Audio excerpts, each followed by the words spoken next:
रैवत मनु की उत्पत्ति और उनके मनवंतर का वर्णन। मार्कंडेय जी कहते हैं, ब्राह्मण पांचवें मनु का नाम रैवत था, उनकी उत्पत्ति का वर्णन करता हूं, सुनो। पूर्व काल में ऋतवाक नाम से प्रसिद्ध एक महर्षि थे। उनके बहुत समय तक कोई पुत्र नहीं हुआ। दीर्घ काल के पश्चात हुआ भी तो रेवती नक्षत्र के अंतिम चरण में उसका जन्म हुआ। उन्होंने बालक के जात कर्म आदि संस्कार विधि पूर्वक संपन्न किए, उपनयन आदि भी कराए, किंतु वह सुशील न हो सका। जब से उसका जन्म हुआ तभी से महर्षि भी दीर्घ काल व्यापी रोग से ग्रस्त हो गए। उनकी माता भी कोढ़ आदि से पीड़ित हो बहुत दुख उठाने लगी। बालक के पिता अत्यंत दुखी होकर सोचने लगे, यह कैसा अनर्थ प्राप्त हुआ। उधर उस दुष्ट बुद्धि वाले पुत्र ने दूसरे मुनि कुमार की स्त्री का अपहरण कर लिया। इससे खिन्नचित होकर ऋतवाक ने कहा, मनुष्यों के बिना पुत्र के रहना अच्छा है, किंतु कुपुत्र का होना कदापि उत्तम नहीं है।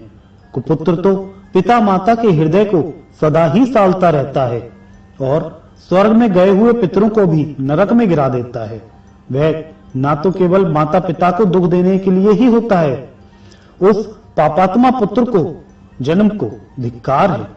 जिनके पुत्र सब लोगों के प्रिय, परोपकारी, शांत तथा उत्तम कर्मों में लगे रहने वाले होते हैं, वे ही धन्य हैं। मुझे इस जन्म में कुपुत्र के कारण सुख नहीं मिला और परलोक से विमुख होना पड़ा। कुपुत्र का आश्रय लेने वाला मेरा यह अधम जन्म केवल नरक में ले जाने वाला है, उत्तम गति की प्राप्ति कराने वाला नहीं है। इस प्रकार अत्यंत दुष्ट पुत्र के दुराचारों से ऋतवाक मुनि का हृदय जलने लगा। उन्होंने गर्ग मुनि से इसका कारण पूछा। ऋतवाक बोले, महामुनि, पूर्व काल में उत्तम व्रत का पालन करते हुए मैंने सब वेदों का विधि पूर्वक अध्ययन किया और उन्हें समाप्त करके वैदिक विधि के अनुसार स्त्री के साथ विवाह किया। फिर स्त्री को साथ रखकर वेदों और स्मृति में बताए हुए सभी कर्तव्य कर्मों का अनुष्ठान किया। आज तक किसी भी क्रिया के अनुष्ठान में न्यूनता नहीं आने दी। मुनि युनु नाम के नरक से डरते हुए मैंने गर्भधान की विधि से पुत्रोक्ति का उद्देश्य रखकर स्त्री के साथ समागम किया है, कामोपभोग के लिए नहीं। यह सब होने पर भी ऐसे कुपुत्र का जन्म क्या हुआ? क्या यह मेरे दोष से अथवा अपने दोष से उत्पन्न हुआ है, जो अपनी दुष्टता से हमारे लिए दुखदाई और बंधुजनों के लिए शोक कारक हो गया है? गर्ग ने कहा, मुनि श्रेष्ठ, तुम्हारा यह पुत्र रेवती नक्षत्र के अंतिम चरण में उत्पन्न हुआ है, अतः दूषित समय में जन्म ग्रहण करने के कारण यह तुम्हारे लिए दुखदाई हो गया है। ऋतवाक बोले, मेरे एक ही पुत्र था, तो भी रेवती नक्षत्र के अंतिम भाग में उत्पन्न होने के कारण इसमें ऐसी दुष्टता आ गई, इसलिए रेवती का शीघ्र ही पतन हो जाए। मुनि के इस प्रकार शाप देते ही रेवती नक्षत्र आकाश से गिरा। सारा संसार चकित होकर यह दृश्य देख रहा था। वह नक्षत्र कुमुदगिरी के चारों ओर गिर पड़ा। वहां के वन, गुफाएं तथा झरने आदि सहसा उद्भासित हो उठे। रेवती नक्षत्र के गिरने से कुमुदगिरी का नाम रैवत नाम के पर्वत हो गया।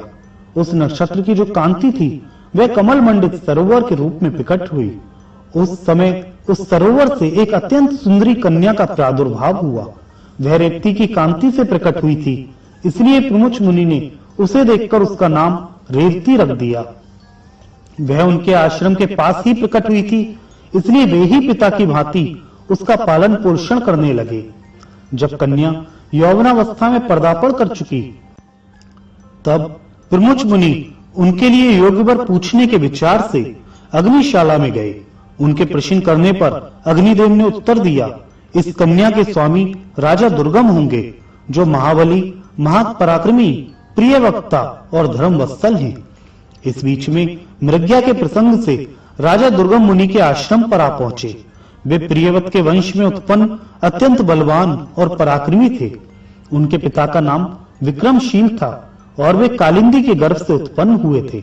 आश्रम में पहुंचने पर जब उन्हें ऋषि नहीं दिखाई दिए, तब उन्होंने रेवती को प्रिय कहकर संबोधित किया और पूछा, सुंदरी, बताओ तो सही, मुनिश्रेष्ठ प्रमुच इस आश्रम से कहां गए हैं? मैं उन्हें प्रणाम करना चाहता हूं।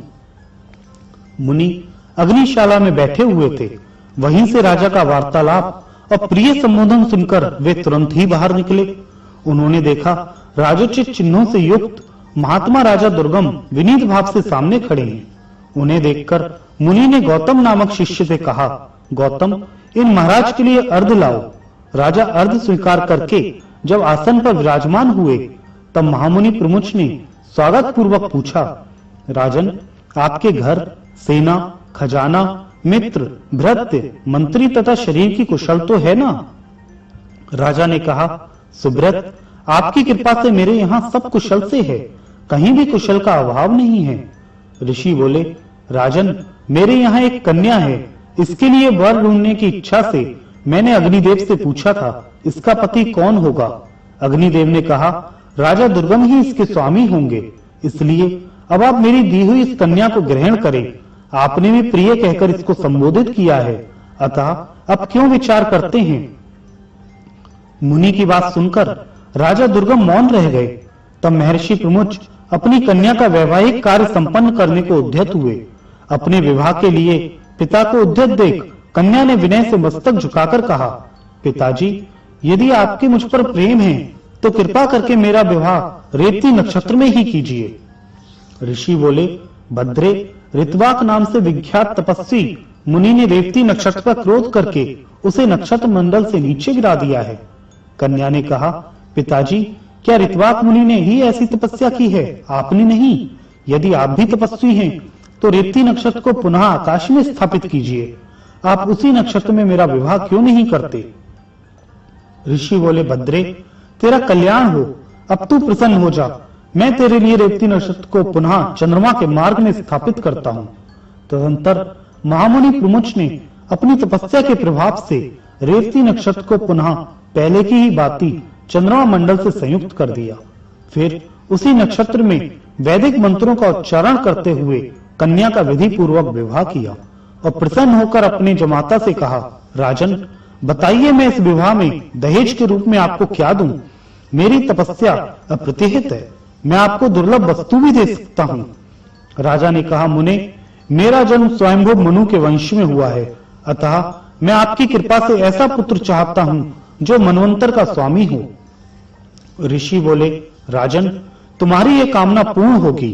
तुम्हारा पुत्र मनु होकर संपूर्ण पृथ्वी का उपभोग करेगा और धर्म का ज्ञाता होगा।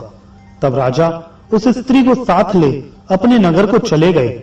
उनसे रेवती के गर्भ से रैवत का जन्म हुआ, जो सब धर्मों से संपन्न और मनुष्यों से अजेय था। वे सब शास्त्रों के ज्ञाता और वेद विद्या के विशारद थे। उनके मनवंतर में सुमेधा, भूपति, बैकुंठ और अमिताभ ये 4 देवगण थे। इनमें से प्रत्येक गण में 14 देवता थे। इन चारों देवगणों के स्वामी विभु नामक इंद्र थे, जिन्होंने 100 यज्ञों का अनुष्ठान करके इस पद को प्राप्त किया था। हिरण्यरोमा, वेदश्री, ऊर्ध्वबाहु, वेदबाहु, सुधामा, पर्जन्य, महामुनि तथा वेद वेदांतों के परगामी महाभाग वशिष्ठ, वे 7 रैवत मनवंतर के सप्तऋषि थे। बलबंधु, महावीर, सुधारभ तथा सत्यक आदि रैवत मनु के पुत्र थे।